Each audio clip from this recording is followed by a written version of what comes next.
Hello everyone, welcome to botany the burning desire channel. इस video में हम बात करेंगे ब्लू वाइट स्क्रीनिंग की, अल्फा कॉम्प्लीमेंटेशन की, जिसमें ये टॉपिक इज़ बहुत इंपॉर्टेंट है botany, life sciences, microbiology, zoology, किसी भी फील्ड के लिए जो बायोलॉजी के अंडर आती है CUT PG एग्जाम के पर्सपेक्टिव से।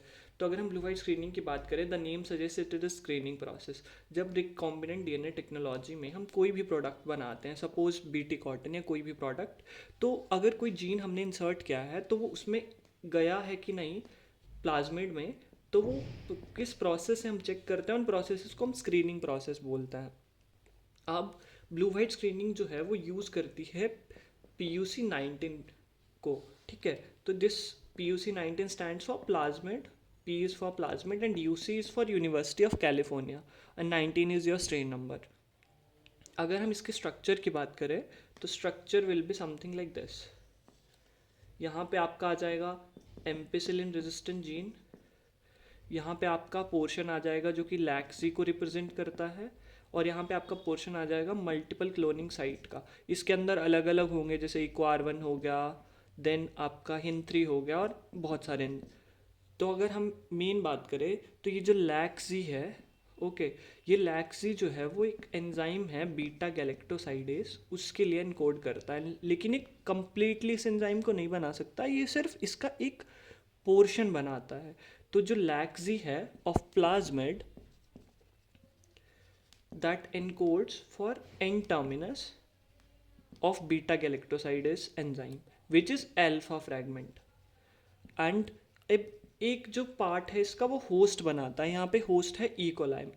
ओके, तो जो होस्ट है वो बनाएगा इसका C टर्मिनस इस एंजाइम का, और वो अल्फा फ्रैगमेंट के बाद वो दूसरा फ्रैगमेंट को हम बोलते हैं ओमेगा फ्रैगमेंट। तो अब एंजाइम को पूरी तरह फंक्शनल होने के लिए इसके पास दोनों फ्रैगमेंट्स होने चाहिए, अल्फा फ्रैगमेंट भी और बीटा फ्रैगमेंट भी। लेकिन एक इंसर्शनल इनएक्टिवेशन टर्म यूज़ करते हैं हम, इंसर्शनल इनएक्टिवेशन। अगर सपोज जहाँ पे लैक्जी वाला पोर्शन था, हमने जो अपना जीन ऑफ इंटरेस्ट इंसर्ट किया, सपोज इसमें PUC19 में, तो वो अगर इसमें इंसर्ट होता है तो दिस विल गेट इनएक्टिवेटेड। तो मतलब इंसर्ट करने के बाद इनएक्टिव हो गया, that is why it is called insertional inactivation.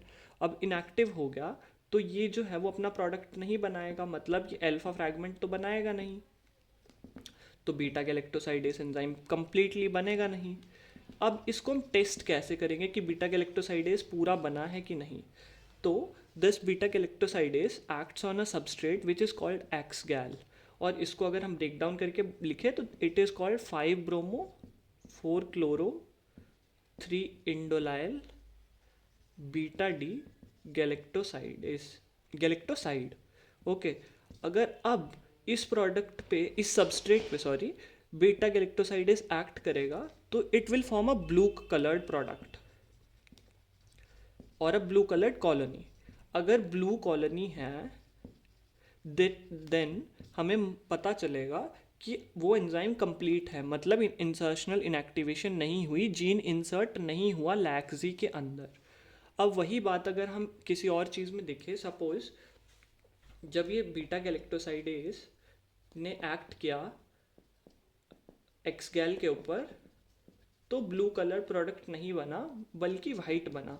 That means कि अब जीन इंसर्ट हो गया है लैक्सी के अंदर, इसलिए वो इनएक्टिव हो गया। तो अब जो प्रोडक्ट था, जो हमारा एंजाइम था, जो एन टर्मिनस था, जो कि बीटा गैलेक्टोसाइडेस बनाता है, मतलब अल्फा फ्रैगमेंट, वो नहीं बना, इसलिए एंजाइम जो था वो सॉरी, जो लैक्सी वाला पोर्शन था, जो बीटा गैलेक्टोसाइडेस था, वो पूरा नहीं बना, इसलिए एक्सगैल जो है वो सबस्ट्रेट जो है वो हाइड्रोलाइज होकर ब्लू प्रोडक्ट नहीं दिया। इसका मतलब अब ट्रांसफॉर्मेशन हो चुकी है इस वाइट कॉलोनी में। तो समराइज करने के लिए अगर हम बात करें इसकी, तो हम यहाँ से देख सकता है, पहले अगर सब एक्सगैल का स्ट्रक्चर देखे तो एक्सगैल का स्ट्रक्चर होता है समथिंग लाइक दिस। अगर ये है एक्सगैल का स्ट्रक्चर, बेसिक स्ट्रक्चर है, इसमें इसका मैं पहले नाम लिख दूँ ताकि क्लियर हो जाए, 5-ब्रोमो 4-क्लोरो 3 इंडोलाइल बीटा डी गैलेक्टोसाइड। यहाँ पे OH, यहाँ पे फिर से OH, यहाँ CH2OH। अब ये आ गया हमारा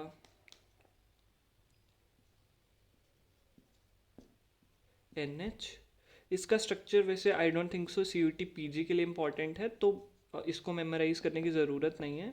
और ये इसके बाद जब ये एक्ट करेगा इसके ऊपर बीटा गैलेक्टोसाइड, तो this will form a blue complex structure, blue complex compound, जिसको हम बोलते हैं 5,5 डाईब्रोमो 4,4 dichloro and Indigo. This is a blue coloured complex. तो ये इंपॉर्टेंट है, एक 2 नाम याद रख लेना, एक्स गैल का नाम, और ये जो फाइनल ब्लू कलर्ड कंपाउंड बनता है इसका नाम है 5,5 डाईब्रोमो 4,4 डाईक्लोरो इंडिगो। बीच में एक इंटरमीडिएट भी बनता है विच इज़ 5 ब्रोमो 4 क्लोरो इंडोलाइल, और उसके बाद ये डाइमर बना देता है, that's why 5,5 डाईब्रोमो 4,4 dichloro Indigo. That ये इस का एक मेन जो था वो हमने देख लिया कि मेन प्रोसेस क्या है। अब हम बात करें जो रिजल्ट है फाइनल। अब फाइनल रिजल्ट में suppose your colonies will look something like this.